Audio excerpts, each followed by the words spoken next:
revolutionizing transport finance for good. I'm sure you've seen lots of people in their Zeti outfits and their Zeti badges. So thanks everyone for coming along. I'm very hands-on, so I sort of program and things like that on a daily basis. And I'm the Azure Serverless ambassador for DevOps Society. So if you have any kind of questions about Azure Serverless or anything in general, really, you can drop me a note on LinkedIn, or my email is actually on the wall over there.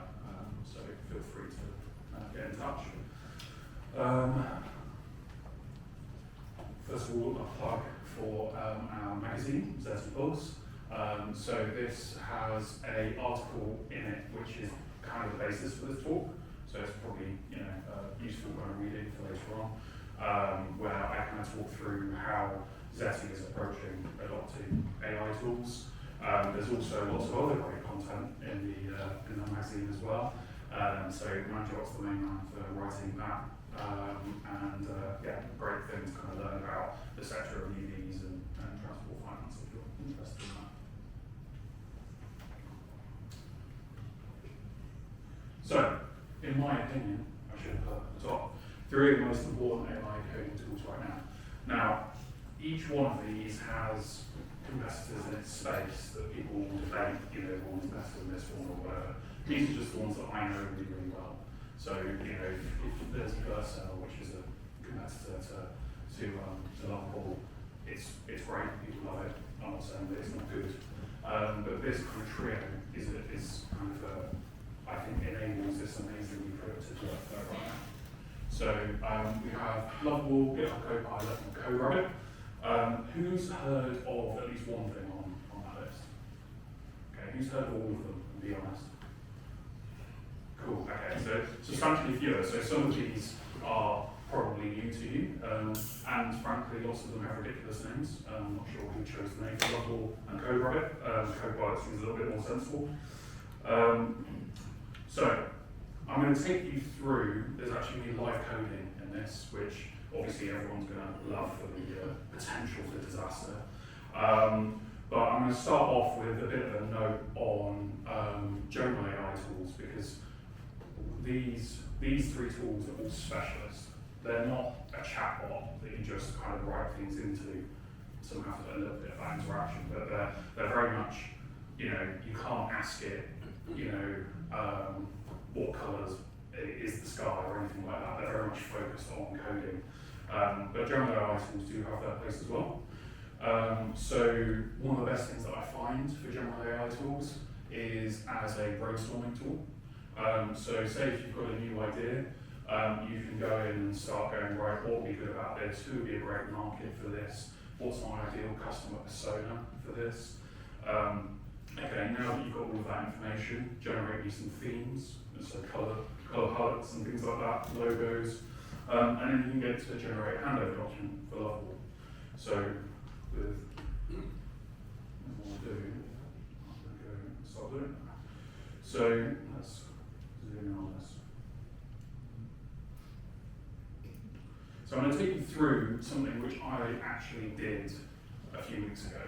So I built an end-to-end software product in a weekend that I think when we normally build software products in a weekend, they're very much kind of, bodged together, and they kind of have only very limited amount of functionality. This has full authentication flows, Stripe integration to take payments, it has error handling, you can upgrade your subscription, downgrade your subscription, and none of this would be possible without AI tools, really. So the app is an app called Clutter AI. So what it does is it lets you take photos of a room and find items that are valuable in it to sell on eBay. And then it also has a feature where you can put in some photos of a specific item and it will generate a full listing for you on eBay. So it'll do things like working out what the item is, and creating the title for it, doing a description for it, generate all the tags, and also actually in the latest version has grading on your photos. So it says like this photo is a terrible photo, you need to get the thing in focus, or you need to do other different things to make it a good sales thing. So I have already had a long conversation with ChatGPT, where I've kind of been going through and saying, oh, you know, what about this logo? How would I do this? You know, generally kind of discussing the idea. And then I can put this prompt in, which effectively tells it to go off and create a lovable handover document. So credit for this idea goes to Chris at the back of the camera, because he kind of gave me the idea on doing these handover documents between AI tools, and I think it's a great way of getting AI tools to talk to each other. So if you tell it, I want you to tell another tool how to do this, normally, particularly the general purpose ones, are pretty good at doing that. So they know things like what Lovable has access to, what it's likely to respond well to, and things like that, from basically scanning the internet and Twitter threads and things like that, where people are talking about what works and what doesn't. So it's gone through and it's created, you know, a whole thing for me to basically copy and paste and put straight in to Lovable. So let me do that.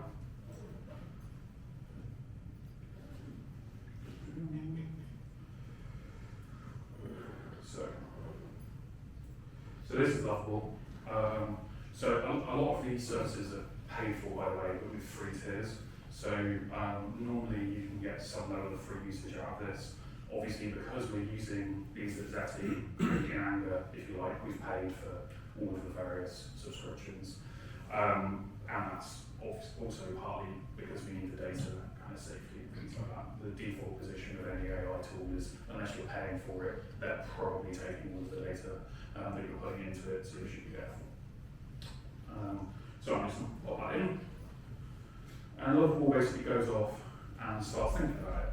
So you can see it working in the left-hand side. It kind of shows an animation here that is nothing to do with what it's actually doing, for what I can tell. And what Lovable is effectively doing here is thinking about, you know, well, it's saying it's excited to build. I don't know how it can be excited to build, but it is. And it's basically breaking down in, you know, I want a clean modern interface. It's identifying different tasks that it needs to do, rather than just trying to approach the problem as one big problem all in one go. It's going, right, I need this, I need this, I need this, I need this. This is kind of the latest, I say it's the latest innovation, but it's one of the recent innovations with a lot of the AI tools, is that instead of just trying to have a go at answering a question, they break it down for themselves first, tackle the small steps, and then chain them all together, and you get a better kind of result normally with big problems like this. Now, when you first do this, to be honest, it takes a while, so I'm going to channel my inner Blue Peter and say here's one I made earlier. So this is kind of the output of it, and as you can see, that is a pretty nice, you know, user interface. Now, if you're curious about how it's doing this, AI isn't great at making up things on its own. So you would think that it wouldn't be great at spinning up a website from just a prompt. What it's actually doing is it's going out across the internet and spotting good websites, and you can sometimes spot this in Lovable because it sometimes goes, oh, they said, look, they want a really modern feel, so I'll have a look at the Apple website, basically, and it uses other websites as its theme cues and basically generates a new one. So the downside with kind of a Lovable tool, is that it's, I guess the way you could define it is it's a great average of good websites out there. What you're never going to do is be able to build the best website. You know, that's not going to happen. But it can take you from absolutely nothing to something that's 85% for virtually no cost, which itself is kind of an amazing achievement. And it's certainly better than I am at front-end programming. So that is very useful. And you can even go through here and you can see that it's implemented the scan your room kind of thing. You can select an image. I'm trying to think. Let's see. Scan room for valuables. Might need to tweak the wording there a little bit. Sounds like it's basically something for helping steal things from rooms, which is perhaps not what we want. And it's gone through and it's identified items in the room. Now, can anyone spot the problem with this already? Yeah, the TV is a vintage record player. That is true. That is a big problem. Any other problems? No, those were in the image. Sorry, I didn't hear. They were not in the image that you uploaded. Exactly that. So one of the dangers with Lovable is that you go in, you tell it to do all this kind of stuff, and it says, yes, I've done it all. It doesn't actually do any of it, it does the front end code. So what it's got there is just start data. So no matter what you put in as a photo, it will identify a vintage record player with a picture of a vintage TV. It will identify a designer desk lamp that hangs from the ceiling. It will identify a side table that's in fact a chair. And a leather accent chair. I don't know, maybe that's leather, but I've not seen leather that pink before. So it's creating these great stub methods. I mean, even doing this user interface design on the front end is great in itself, but there's a danger in trusting that when you go in, that all of this stuff actually works. It doesn't really work. What it does is it stubs up everything, gets it all ready to go. So that, however, is, I still think, pretty useful. I hope you guys would agree as well. So once you've kind of got this going, and you can go in here and you can say, right, what should I do? Let's say, how it works doesn't work. So let's say, add a page for how it works. Explaining interface.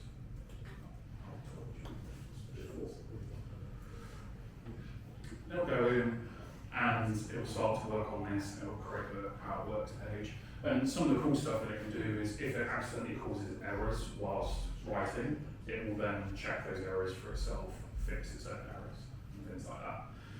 Now, one of the things that Lovable starts to suffer from is that, and it's something which all of the AI tools, to be honest, I think suffer from, is that when the context starts to get too long, and what I mean by that is when you've had a really long conversation with it in the same window, where you're, maybe you're 20 messages deep, where you're saying like, move this 5 pixels over to the left. You'll start to find it openly rebelling against you and doing random stuff instead. And I'm sure people who have used these tools have kind of come across this. And the annoying thing with Lovable, frankly, is that context is always there. So basically you're stuffed. Because it will always load that context back up, and then will continue to refuse to do anything you say. So it's a great tool, but it does have its kind of limitations for longer, kind of bigger projects. It really is great for going from 0 to 1, not 1 to 100. And things like that, like it's created this how it works page, in a few minutes, and it's pretty good, It's certainly passable enough to spin up like an MVP and try and get some customers signed up to it, for example. So once you kind of got this set up, does anyone have any questions actually already? This might be useful. I just wanted to ask, is it just providing the front end or is it the back end as well? Yeah, I haven't tried it out yet, so that's... Sure, so by default it just does the front end. They have a integration with something called Superbase, which claims to do the back end. In fact, yeah, so it tries at every opportunity, it will plug Superbase to you, basically. There's clearly a revenue sharing arrangement or something going on there. And I haven't tried Superbase, honestly, so it could be great. My concern in general with Lovable is it's not great at security, full stop. So I'm not sure how much I want to connect it straight up to back-end services, to be honest. Like I have another step with GitHub CoPilot instead, where that's where I start to do the back-end programming, because its security stuff leaves something to be desired. Like it will open things up and go, well, this works, it's really easy to use. And it's like, yeah, because now it's open to the entire internet. And there's some funny threads on Twitter, X, whatever, where people have created their first SaaS thing with Lovable, and have put it on Twitter, and they're going, why are people putting random stuff in my database? And why is my API key run out of requests and things like that? And because Lovable security isn't great. So when using this, I very much keep it to front end. I just wouldn't integrate with anything, or I split the front end personally. I saw something on the internet that the problem lies with the API key that is being published.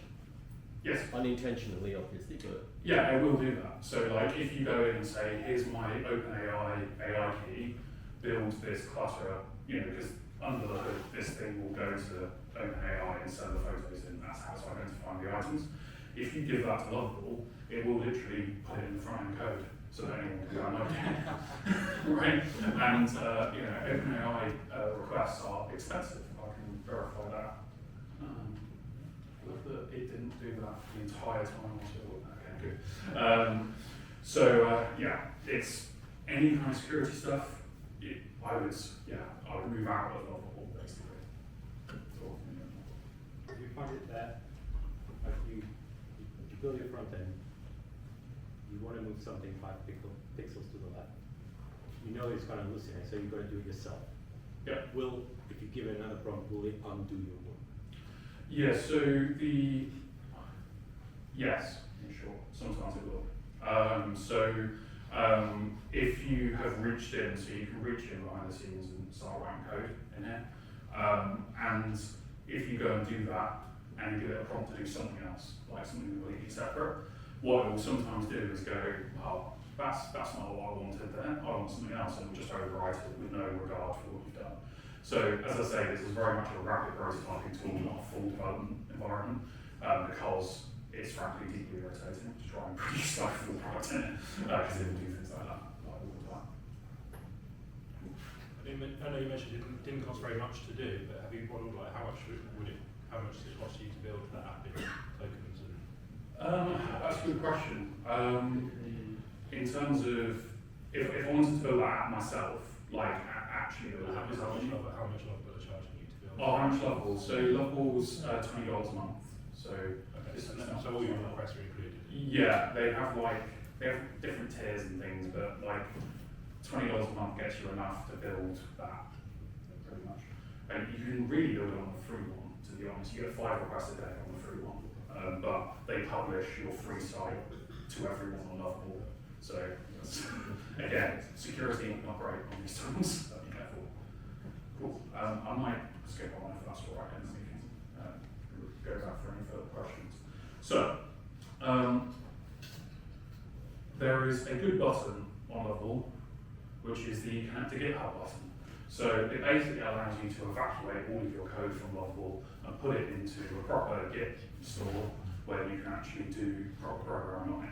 So that is kind of critical, really, because if it was all contained within there, you'd never be able to do any of the back-end work because it wouldn't be reliable, and then you just have pretty screens but nothing that actually did something. So I've done that, and it's another case of here's one I made earlier. We have Clutter AI. So this is running on my local machine right now, and it's also running Clutter.ai on the internet. And this is obviously the product of different prompts and things like that. This is what I built previously. And it has kind of the same key kind of flows that we showed before. You can sell a specific item and things like that. So now we're going to go into the CoPilot section of the talk. So CoPilot, who's used CoPilot here? Let's go. Yeah, it's probably the most common one. Who has only ever used the autocomplete function? Oh, relatively low number. Okay, so originally introduced as smart autocomplete. It now has way more features than that, and it's you can now pretty much copy in stories and it will do them for you. In fact, I did it twice today, where I literally just copied our story in from Notion and told it to do it, and it went off and completed the story for me. I put the pull request in, claimed credit. It was great. So it's definitely a lot more powerful than it used to be, basically. So in terms of the key things with CoPilot to kind of know, when you're using kind of CoPilot, you really want to open up the chat window on the right rather than just using the autocomplete. And it allows you to basically ask it to do things in your software project. So rather than going to ChatGPT and saying, I want a piece of code to do this, and then you've got to copy and paste it in, it can search your code base and go, you can say, right, I want to modify this particular model to have this extra property on it. It will go and find that model for you, put the extra property on it. You know, so yeah, it's context aware, if you like, and that's where a lot of it's kind of how it comes from. The kind of details of the best things to do in this is that you really want to flip it into agent mode. I think agent mode only came out like 3 weeks ago from beta, but it is absolutely like the best part of CoPilot by far. And what this allows it to do is it can start to run tests for itself. So it will go into the terminal and do npm run tests on your project. It will install its own modules. Every time it tries to issue a command to the terminal, it will ask you. So it's not like totally kind of going off on one and starting to break stuff. But it can run its own tests and then it can evaluate the test output and continually think about, oh, okay, I did that change, but I've broken this test. So now I need to fix that test. And it will go through and do that all on its own. The other thing to note is that there's different models that you can use with it. The CoPilot team themselves, despite the very sizable investment in ChatGPT from Microsoft, say do not use GPT-4o, use Claude. Which I can't imagine the Microsoft shareholders are delighted about. But I back that up entirely. You get much better results from using the Claude model than you do with GPT-4o. GPT-4o is weirdly lazy. So like when you're asking it to do something, it will go through and do it, and then just put a comment saying some details here, like all the time. So you're like, yes, I asked you to do it so that you would do the details, like not so that you would tell me about them, and it will do that a lot.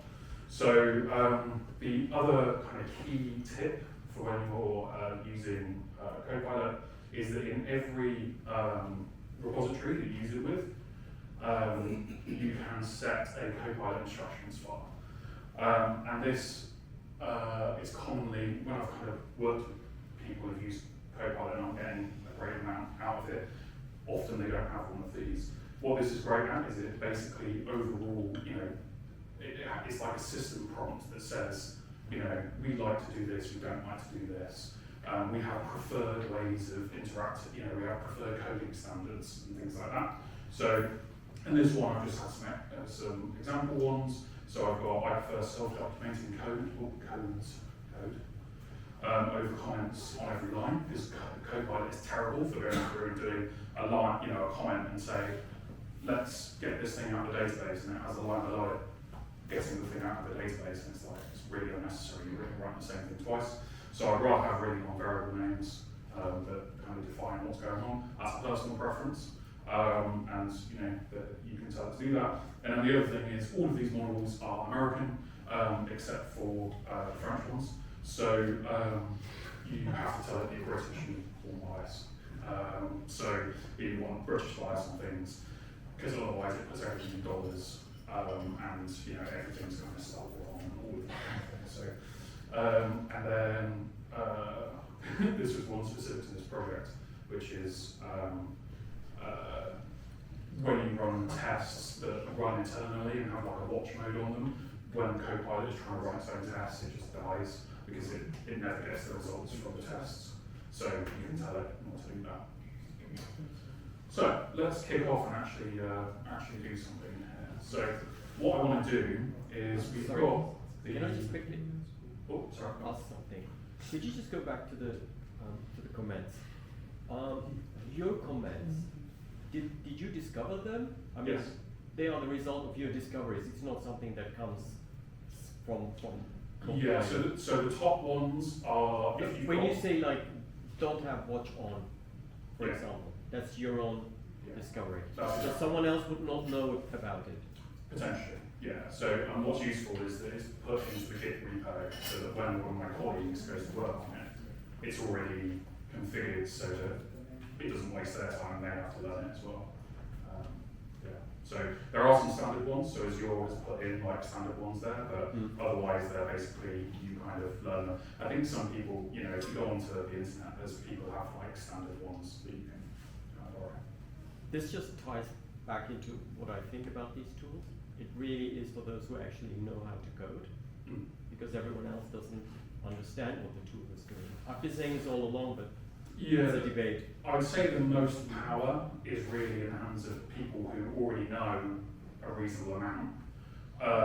What's really nice about it is, like, I know a lot about programming, but my Python is terrible. The entire backend for this is written in Python because it can't, like, I know enough to know when it's broken and how to fix it, but I wouldn't necessarily know enough to write a backend in Python, like, from scratch. So it can let you do more things. The other thing is it can help teach you. So there's an ask mode here, which is quite helpful. So you can, if you've got an exception or an error or something, it can help teach you. Obviously that has a limit, right? You do need to have some kind of knowledge to get the absolute best out of these, I agree, for sure. Cool. So then what we can do is set off. We can start getting it to do something. So one of the things that you can do is add context to these agents. So there's things like you can go off and fetch web pages and things like that. So say if you're going, if you've got an API that you're integrating with, you can tell it like this is the API documentation for this API. So every time I'm asking you something, go and look at the API documentation. That's really important when you're integrating with something that isn't like ChatGPT's API or something massive. Like if you're integrating with something relatively small, you can make sure it understands, you know, this is the actual tool I'm integrating with. Otherwise, sometimes what it does is if they've got similar names to something else, it will start writing the thing for the more popular thing. It's a little bit like a search engine, it's biased for popularity, so it's quite important. But the default use in agent mode allows it to just search the entire code base itself, so we don't really need to worry about that as much as we used to. If you're in edit mode, you need to set context really carefully, because otherwise it just doesn't know. Cool, so let's add a dark mode toggle to the header of the app. Make sure you update all of the places. And dark text. So now what it's going to do is it's going to start searching through the code base. It's saying I'll help out dark mode functionality to that. You can see what it's doing as well. So it's search code base for header component and theme styling. So it's going through and it's immediately looking for where the theme styling sits in this application. As soon as it starts up, it already knows that it's a TypeScript app. It already knows that you're using, you know, certain things for theming. So that kind of helps it jump ahead a little bit, but it's kind of looking for the specific locations. So that will work on that for a little bit. The other thing that this is very, very useful for, actually we'll see whether it's going to get done quickly or not.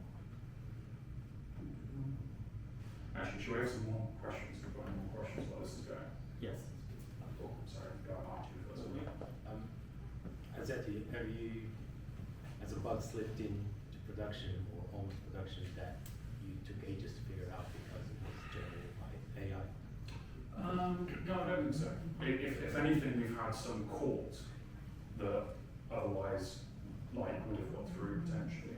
So there's another tool that I'm going to go on to next, which is CodeRabbit, which does automated pull request reviews, and those are incredibly picky, and that can be very good at kind of spotting stuff that you would otherwise just not see. So actually, I'd say overall it's probably reduced things.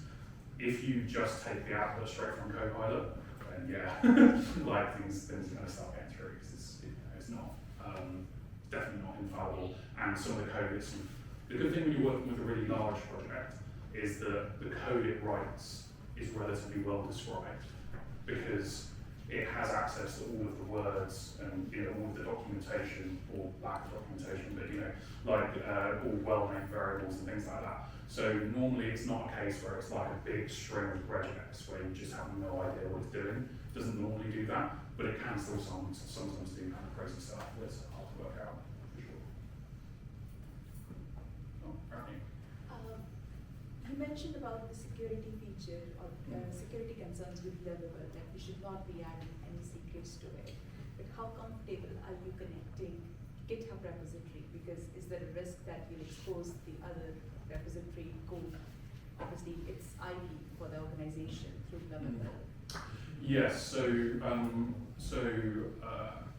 Basically, how concerned am I about the fact that Lovable could read the other repositories in our GitHub account? Not too concerned, because it's very much like a standard GitHub integration. So you can scope it down to specific repositories, and that's what I'd always do. If I'd never give it. You can just give it organization-wide access, or like access to your whole account. If you're doing it on a personal thing, then I guess you probably don't care that much. But if you're doing it at a work thing, you need to define exactly which repository you have access to. I wouldn't be terribly surprised if Lovable by default scrapes all of the code it has access to and sticks it into the database somewhere for it to learn off. So definitely something to kind of watch out for. Cool. Just some of it. Coming back to the first thing, you said that you developed the app in a weekend kind of thing, but how much time you have to spend for planning before that? Actually, does that include weekend? Very little. I basically had the idea on the Saturday and had it working out by the Sunday evening. So you start with discussing the idea with ChatGPT, Yeah. and then use other tools to generate those visual artifacts. Yeah, so I had a long chat with ChatGPT around like who the users would be, what they would find useful, and things like that, and kind of did that product process with them. Right. So does that have the history, keep more history than other tools that? So you can use any general AI tool, so like Gemini is good as well, and like all of those kind of things. The main thing is to get it to generate a handover document where it summarizes everything you've been talking about into a simple handover to the Lovable. So then you keep the key bits of context. You are going to lose some, you can't avoid it, but it'll keep all of the important stuff. So yeah. Right. So let me flip over, and we now have a dark mode button. So that works relatively well, but I think you would agree that maybe this isn't fully dark mode yet. So we can go in and just ask, what was it called? Did it find things to sell? Find things to sell. The card, find things to sell.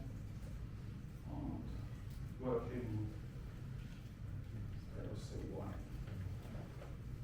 So it's the footer and the cookie bar.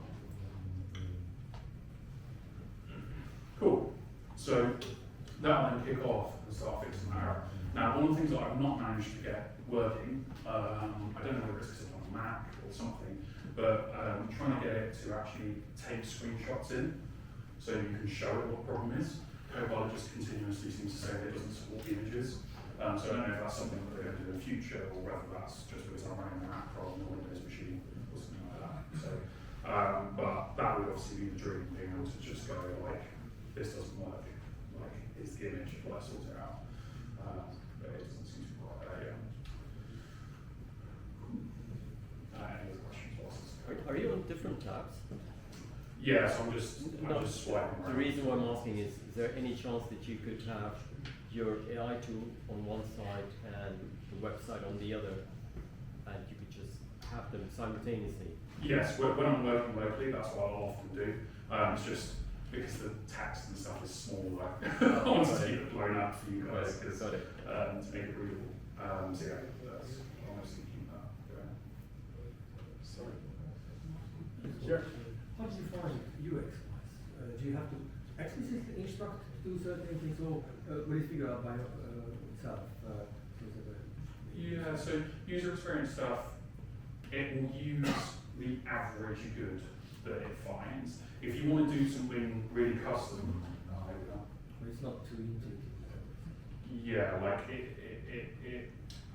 if you want to do something really specific or something like that, then start to choke, to be honest. And what you then need to start doing is going, instead of asking it to do the UX thing, what you need to do is think yourself about how you do the UX thing in primitives. So like, I need a button that will do this. Then you ask it to do that instead, and you're doing the thought process then around constructing the UX, and then it'll do quite well. But otherwise, it starts to struggle a bit. I'm sorry. Yeah. I can see that most of it has generated a huge amount of files. Imagine that there is a bug, let's say for example for the dark mode, it cannot fix, then you would have to fix yourself. Imagine you have never coded with that code base before. How do you navigate around this problem? Yeah, it's tricky, to be honest. Like if you use a fully AI generated one where you're not paying attention to what it's created, then yeah, like you're going to struggle. And if you've no idea of coding at all, then it's going to be difficult as well, I think. It can do things like, you can get it to try and fix it, but sometimes it just gets stuck. The main thing I would say with that is the context problem is that often the reason why it's getting stuck is because its context is too long. You just need to end the conversation and try again and just keep different ways of trying to solve it so you don't have to learn how to code for that. But the main thing I'd say is when you port over from Lovable is take the time to go through and learn what on earth Lovable has done to create this application. So you do need to go through, I think, and understand like, right, this is how things are laid out, this is how the homepage works, this is how all these different things work. Because otherwise it's going to be a challenge. It's like you don't think as well. Yeah, I think if one of the things you can do is you can ask CoPilot to explain the code base to you and produce a document where it lays out what each thing does and what it's for. So, and I've done that before, so we have there's another tool that's, if you look at the article in the magazine, we've got that in there where it's like a documentation tool. But yeah, you can get that and then at least you get an idea of what each one's doing. That's the main thing that you need to know is like, what does this bit do? Why is it there? So. Is it difficult to consider commercial licensing for code generated like this? You commercial license. So if you want to list it online and make sure that you're not violating any commercial licenses, you basically have to go through the same process that you do with a proper software project, if you like, which is go through all of the package.json and just make sure that that you're not including any npm packages that have licenses on them. In terms of the code itself, as far as copyright law is concerned, like it's yours. So that's fine. But the packages you probably do need to watch for. Obviously, if it's a side project, I hardly think that anyone's going to turn up and start suing you. But like if you use Zeti, then yeah, absolutely. Oh, can I? Yeah. Can I add just something to that? Could it happen that when it scans the internet and reproduces or replicates code, that it could pick up something that is under the IP right of somebody else? Yes. This is what I was. Without. This is the implication. Yeah. It can start to do that. I mean, And does it know it? Does it see that, or does it not recognize it?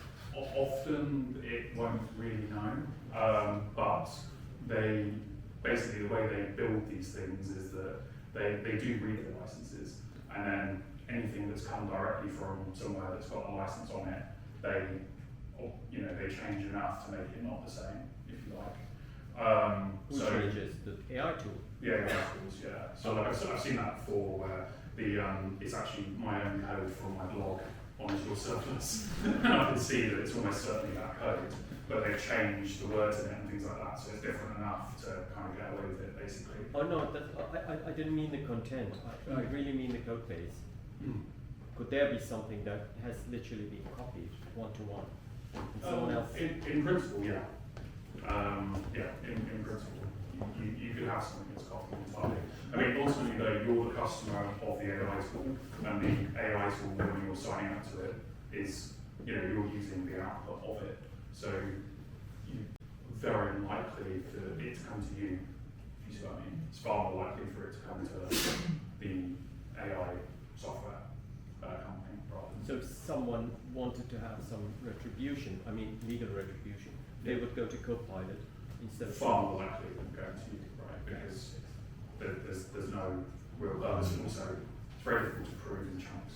Yeah. I mean, maybe we can touch on that a bit later again. Sure. This IP right, because I went to another event with a law firm, and we had quite a detailed discussion about IP rights.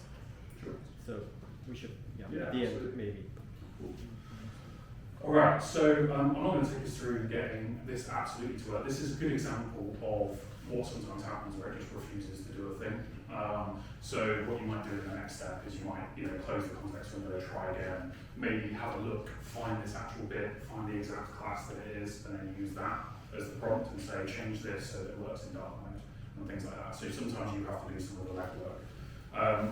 Then if we wanted to put in a pull request for this dark mode, we can then start to review it using CodeRabbit. So CodeRabbit is an automated pull request review tool. So it can just sit there, and any time you file a pull request, it will jump on and start commenting on it. So first of all, it goes in, it starts summarizing the code. So what it's doing and all that kind of stuff is pretty helpful. Then it goes in and does things like leaving inspirational quotes. I have switched off one feature that I've had before, where it would write a rabbit-themed poem about your code. There's no discernible purpose to that.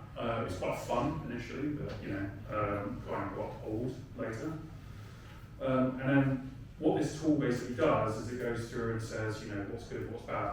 And this is why I think the process of the three of them together is really good. Because if you just try and code things in Lovable, you're basically going straight live to production every single time you edit stuff. It has a publish button to kind of hide stuff, but ultimately you don't know what's changing or anything like that. If you integrate it in this kind of trio method, every time you're using CoPilot to make changes, you then have a pull request process with a human checking it and also with an AI assistant to check it. And it really leads to nice, secure code, still being written really quickly, but is actually concerned. So it has got a bunch of comments. Now, one of the things that it's spotted here is a security issue. So whilst I was writing my code, I wanted to get something to work, hypothetically. So I switched off security on the API there because I couldn't get, I couldn't get the core set to come through or something like that. And I've accidentally pushed it up as part of my pull request. Now, if a human's reviewing this pull request, it's entirely possible that would slip through, which then causes all manner of hell, right? But this tool, because it's fully automated, it's getting that base level, it's catching all of these little things, which I think is really helpful. So down here, it's spotted that my config file, I have changed and switched off authentication for the API, and it's even proposed the code change for me. And then normally, don't know why it's not done it today, live demo on that. But normally you have a button where you can literally hit connect, and it will connect it straight into your code. So it can fix these kind of security issues. So this kind of trio situation is really nice. You do all of the kind of early work, kind of wireframing, all of that kind of thing. And then once you go into the actual serious stuff, you go CoPilot, CodeRabbit, CoPilot, CodeRabbit. And it will just keep, commenting your code and keeping it safe, basically. Cool. So, through here. And then in terms of results here, sorry, so I know it's hot in here, I don't know whether we can, is there a way we can open the back door? It's like, I think everyone's bored in. I know I am, so everyone else is. Cool, so in terms of results here, points per sprint is, over the past year, went up 85%. It's hard to say necessarily how much of that is directly attributable to AI tools, because obviously teams develop their own new methods of doing things over a year, and you can never truly separate them, I don't think. But I wouldn't be surprised if half of that was to do with AI tools.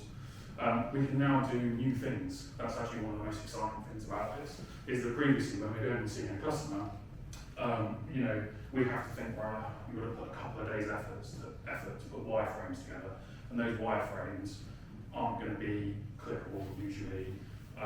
You know, I mean, it might be difficult to get them the full theme and things like that. Now you can give it the current existing theme of your site and say, right, Lovable, spin this up, and you have a fully working clickable prototype going in, you know, a couple of hours rather than a couple of days for customers when you want to go and show them something new or try out a new feature, and they can actually try it out themselves, which is great. You know, they can start to go, well, you know, the best thing, I mean, we've had experience with this, is that you give it to them, and because it's so real, they go, oh, well, the maths doesn't quite work on this page. I'm like, yeah, we know. Like, it's just for you to click around and see it's got all the right buttons. But, you know, people are tricked because it's so real. And then, yeah, security and safety. Like, we've had multiple things that just get caught by this layer of CodeRabbit. I think it's just such a helpful tool, and it's definitely kind of, you know, saved us on a few things, which is great. So, general tips. I do think they have incredible boost in productivity.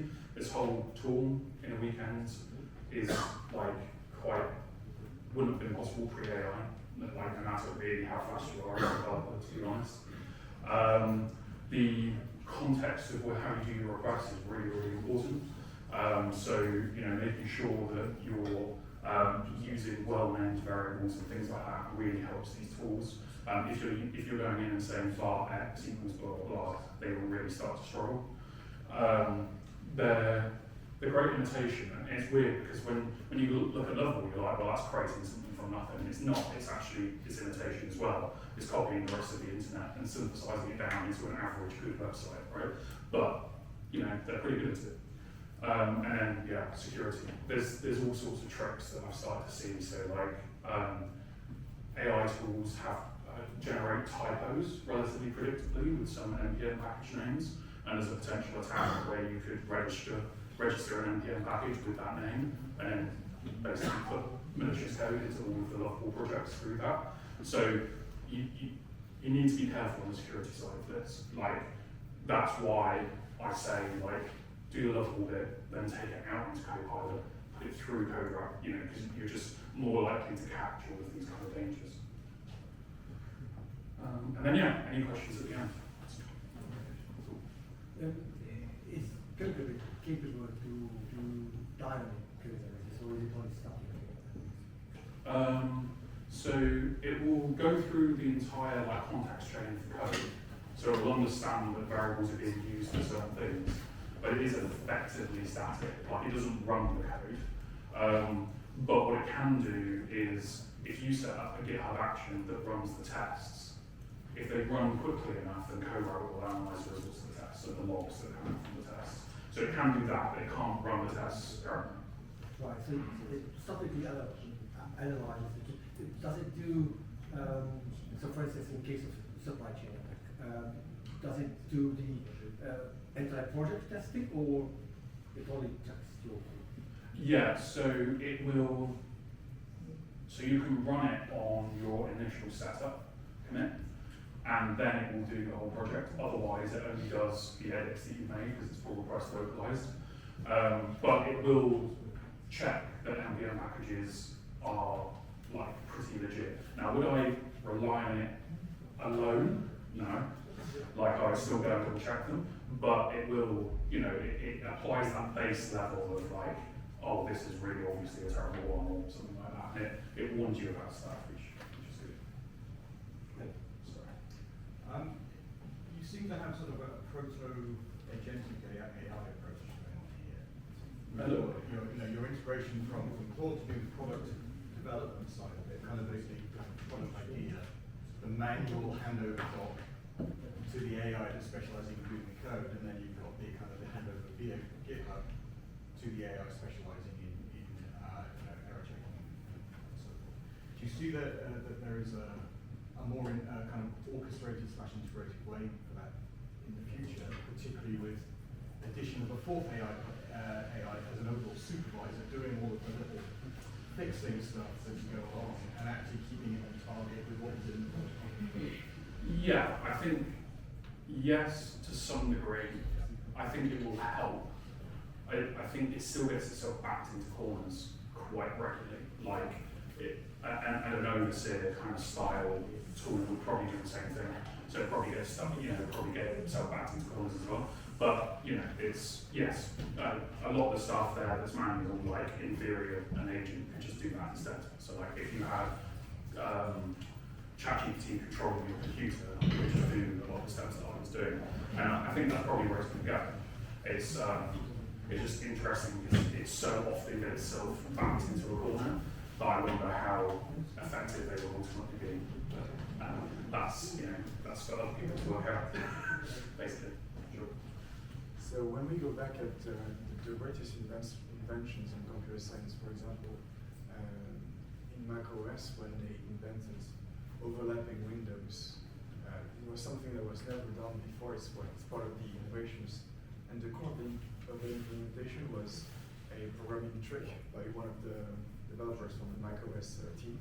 So with that example in mind, how do you think you can produce something really innovative that is cutting edge with something that has just been copying something else?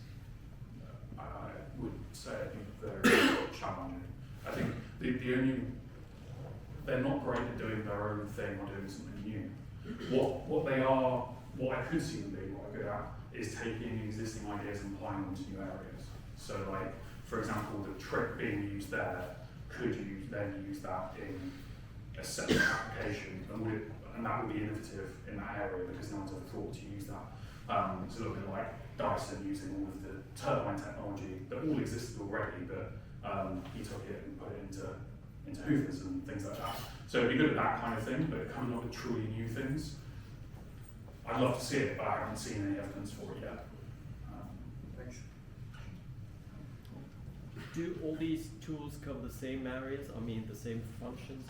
Or are you using, or generally, would someone use different tools for different purposes? Or what would you say, generally? Very much different tools for different purposes. Like, the general purpose tools aren't a kind of jack of all trades, master of none. Like, if you try and get ChatGPT to generate you like like a website like Lovable does, it's rubbish. Like, it won't look anywhere near as nice. So it's very much around you at the moment anyway. It's very much specialized tools for specialized jobs. Could you give examples? Sure. Yeah. A few names, a few use cases or purpose areas. Yeah, sure. So obviously we've got the ones today, like GitHub CoPilot has a pull request reviewer as well that you can use, but CodeRabbit is a lot better because it's a purpose built for that exact thing.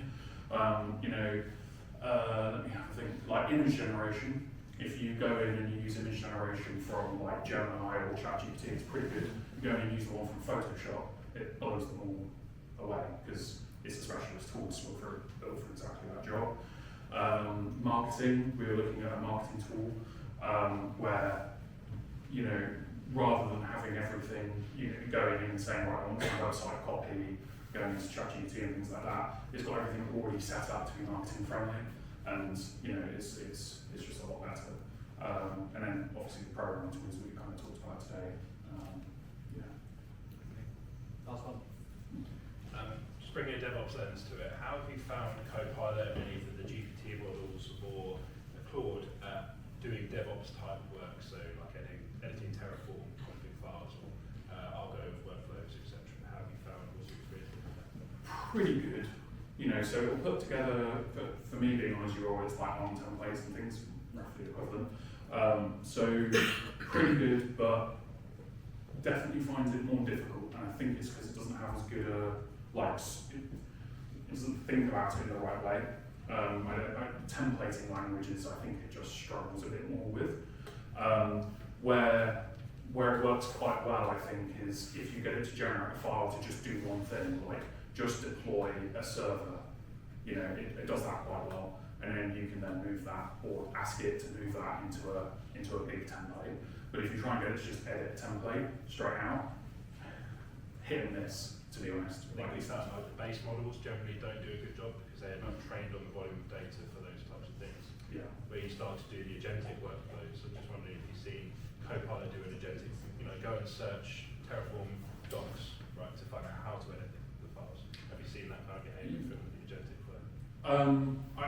could see it. I haven't actually done it myself or seen it, but that function where you can point it at a home page and do it and say, look at this documentation and then do it. I've used that for other things, just not for templating languages, and it works pretty well. So I have no reason to think that it wouldn't work here. The only thing is, it seems to be better at imperative things than templating things, and I don't know how deep that is or whether it's just a lack of